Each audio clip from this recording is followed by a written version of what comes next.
कुछ लोग आपस में बातें कर रहे थे। दुर्गादास का मैदान साफ हो रहा है। राजकुमार पीतर सिंह आज या कल यहाँ पहुंच जाएगा।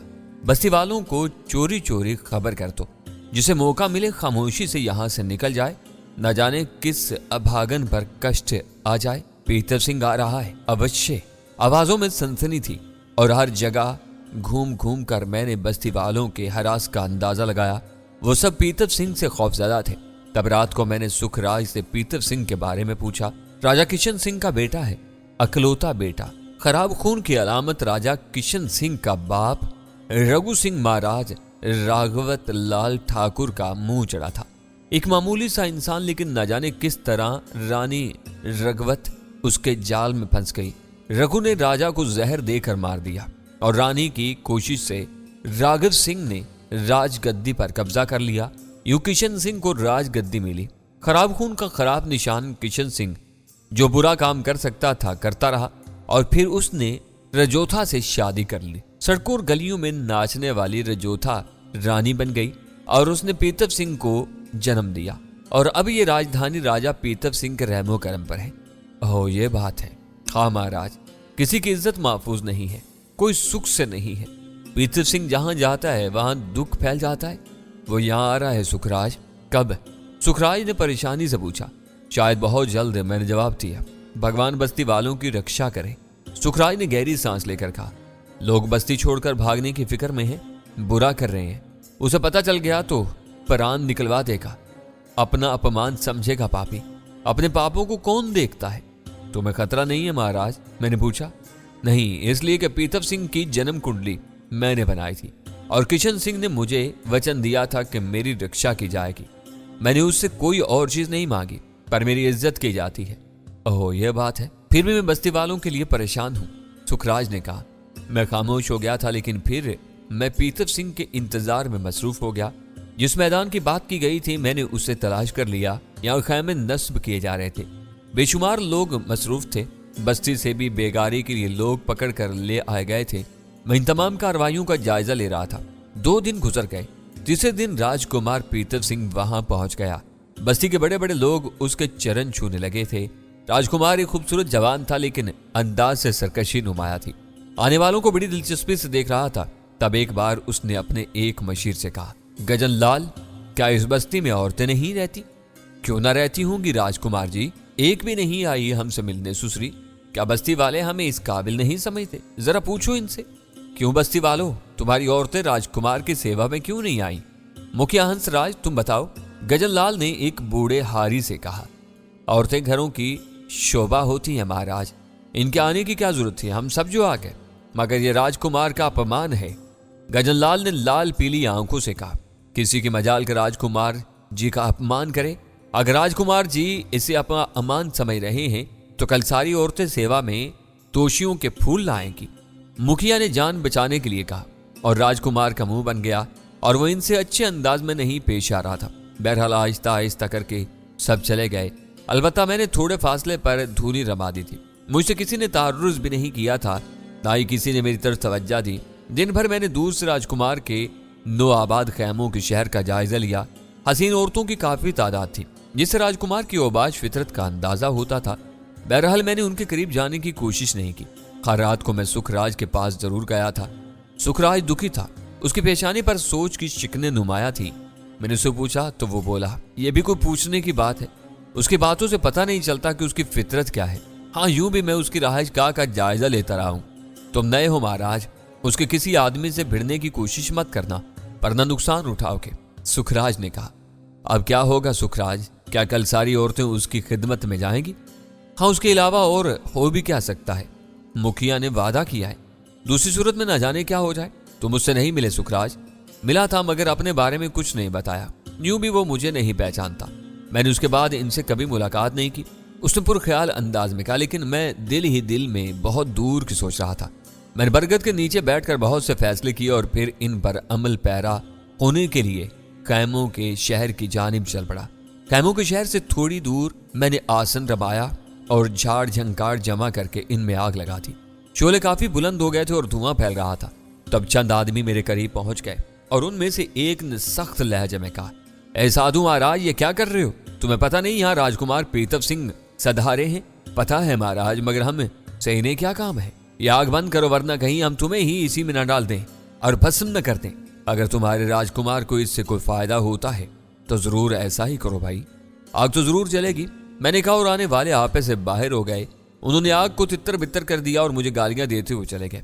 लेकिन मैंने चंद साथ के बाद आग दोबारा रोशन कर दी। इस बार वो लोग बड़े गैज़ो गजब का शिकार होकर आए थे। इनमें से बहुत सौ ने आग पर पानी डालकर इसे बुझाया और बाज ने मुझे पकड़ लिया। मैंने तारुज नहीं किया था।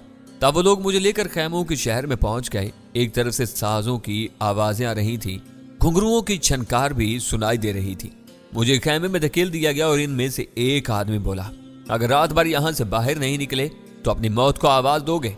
तो मैं अपनी मौत को आवाज दे रहा हूं भाई, तुम इधर से निकलोगे तो मैं उधर बाहर निकल जाऊंगा। मैंने कहा, निकल कर देखो, ये तलवारें तुम्हारे 100 टुकड़े कर देंगी। और मैंने इत्मीनान से खैमे से बाहर कदम रख दिया। इनमें से एक ने गुस्से से तलवार सोंत ली थी, लेकिन दूसरे ने उसे रोका। नहीं नहीं, ऐसा मत करो, मुमकिन है राजकुमार को यह बात पसंद आए। इस राजकुमार के पास ले चलो। इस समय? क्यों, शामत आई है और क्या किया जाए? चलो इसे राजकुमार के पास ले चलो, वो जो आज्ञा देंगे। और वो लोग मुझे पकड़कर उस तरफ ले गए जहां नाच रंग हो रहे थे। हसीन रकासाएं नीम उरिया लिबास से मैं बदन के जोहर दिखा रही थी। शराब का दौर चल रहा था। राजकुमार बदमस्त था और दोस्तों के साथ बैठा कहके लगा रहा था। मुझ पर निगाह पड़ी तो चौंका और फिर हाथ उठाकर मुझे करीब लाने का इशारा किया।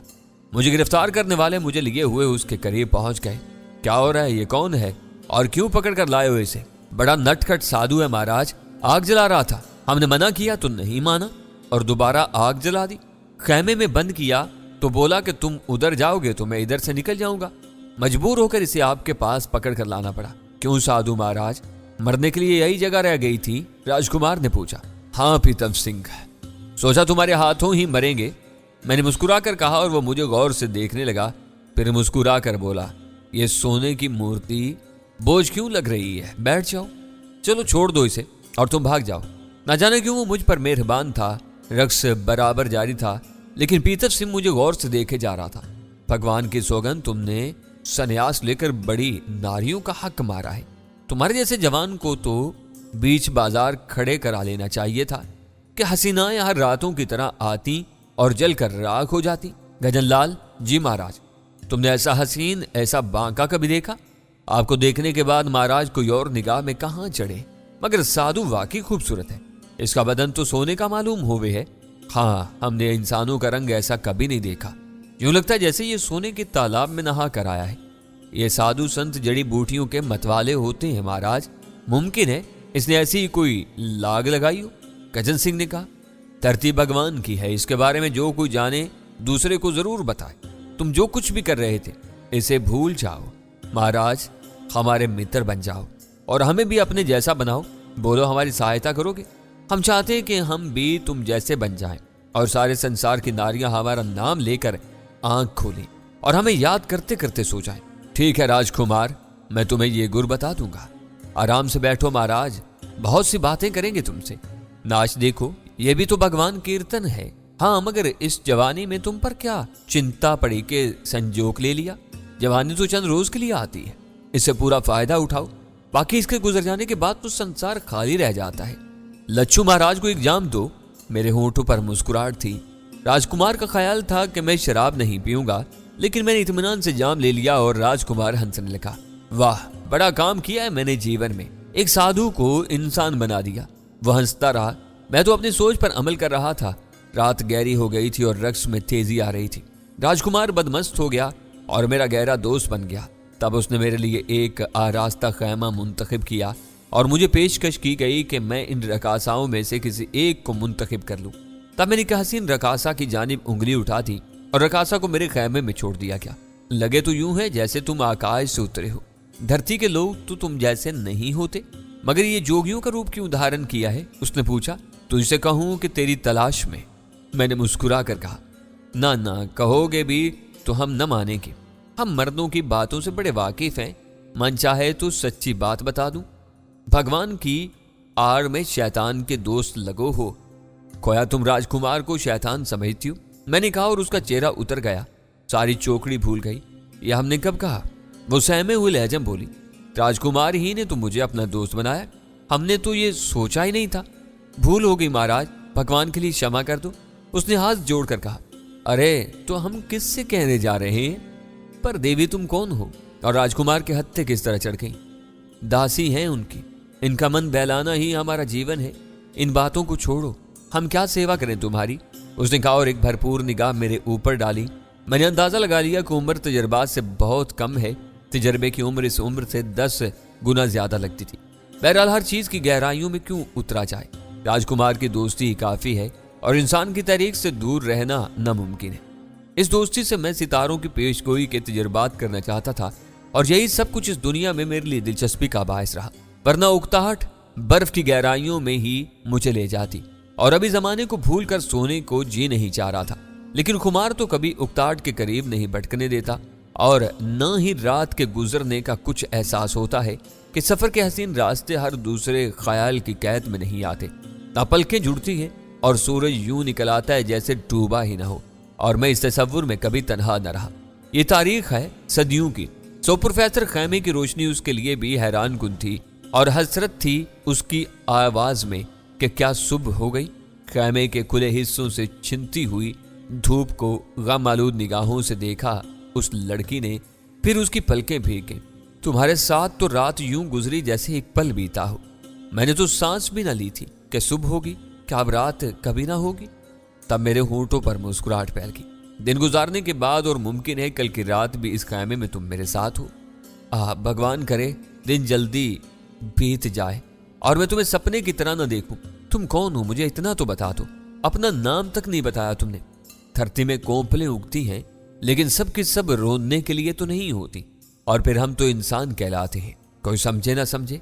उसे सिसकी लेकर कहा, नाम में क्या रखा है देवी? नाम तो तुमने भी नहीं बताया।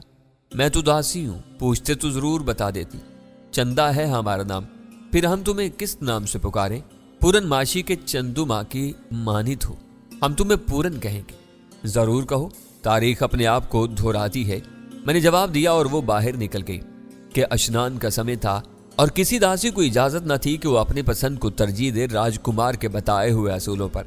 तब मैं भी बाहर निकल आया और 2 सिपाही मेरे खैमे के सामने मौजूद थे।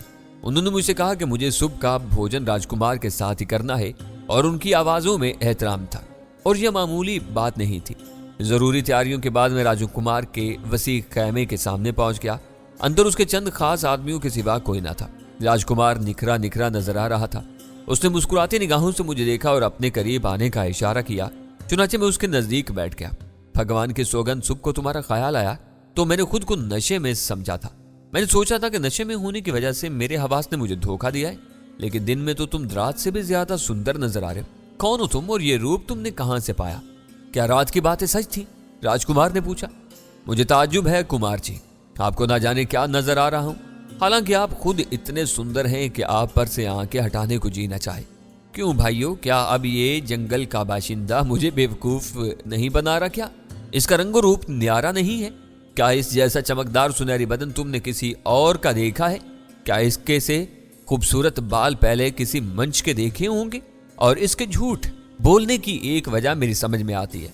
यह नहीं चाहता कि इस जैसा रूप किसी दूसरे को मिले, फिर ये अपनी सुंदरता में अकेला रहे। मगर क्या ये हमारे हाथों से बच सकता है? नहीं साधु महाराज, तुम बुरे आदमी के चक्कर में फंसे हो। अब तो बताए ही बनेगी। मुझे इस सुंदरता का राज बताओ, वरना मैं बहुत जिद्दी आदमी हूँ। जान से जाओगे बिला वजह, राजकुमार ने कहा और मैं हंस पड़ा। भोजन से पहले सारी बातें कर लोगे राजकुमार? ओह नहीं, भोजन करो पहले, मगर मैं तो अब परेशान हो गया हूँ। मैं राजकुमार होकर तुम जैसा नहीं हूँ। 2 ही बातें हो सकती हैं महाराज, या तो इन जड़ी बूटियों का पता बताओ जिन्हें खाकर ये सूरत निकाली है, या खुद ही मेरे लिए वो चीजें ला दो। मैं तुम्हें इतनी दौलत दूंगा कि तुम सोच भी नहीं सकते। दूसरी सूरत में तुम इस धरती पर नहीं रह सकोगे। मैं तुम्हारे वजूद को बर्दाश्त नहीं कर सकता। मैंने खामोशी से उसके साथ नाश्ता किया और नाश्ते से फारिग होने के बाद जब उसने दोबारा अपना सवाल दोहराया तो मैंने संजीदगी से कहा, मैं तुम्हें इसका राज बता दूंगा राजकुमार, मगर तुम वो ना कर सकोगे जो मैं करता हूँ। क्यों, कोई बहुत बड़ा काम है क्या? कितना ही बड़ा हो। तुम पीतव सिंह को नहीं जानते महाराज, वो जिद का पक्का है। जिस चीज को हासिल करना चाहता है जान की बाजी लगाकर हासिल कर लेता है। अब संसार में तुम्हारे जैसे 2 होंगे या फिर 1 भी नहीं होगा। क्या समझे? तुम्हारा जीवन इस तरह बच सकता है कि मुझे अपना राज बता दो या फिर खुद भी ना रहो। वो हंस पड़ा। बड़ा खलंटरा अंदाज था। मैंने महसूस कर लिया कि वो बहुत जिद्दी इंसान है। तब मैंने मुस्कुरा कर कहा, मेरे बदन के मसामात ने आग की तपश जज्ब की है। राजकुमार पीतम, आदमी के कद से ऊंचे शोलों की आग बदन को ये रूप बख्शती है। शदीद आग का नहान मंच का रूप बदल देता है। बोलो, हिम्मत करोगे इसकी? और पीतम सिंह का चेहरा खौफनाक हो गया। उसने शदीद गुस्से से मुझे देखा और फिर उसके होंठों पर हकारत अमेज मुस्कुराहट फैल गई। तो तुमने अग्नि सजाई है अपने बदन पर साधु महाराज? फिर तो बड़े महान हो तुम, और तुम्हारे ज्ञान का क्या ठिकाना। कौन है जो पूरे देश में तुम्हारी टक्कर का हो? मगर अग्नि तो मंच को भस्म कर देती है साधु जी, इसमें अर्थी तो जल सकती है। जिंदा इंसान भला इसकी तपश को कैसे बर्दाश्त कर सकता है?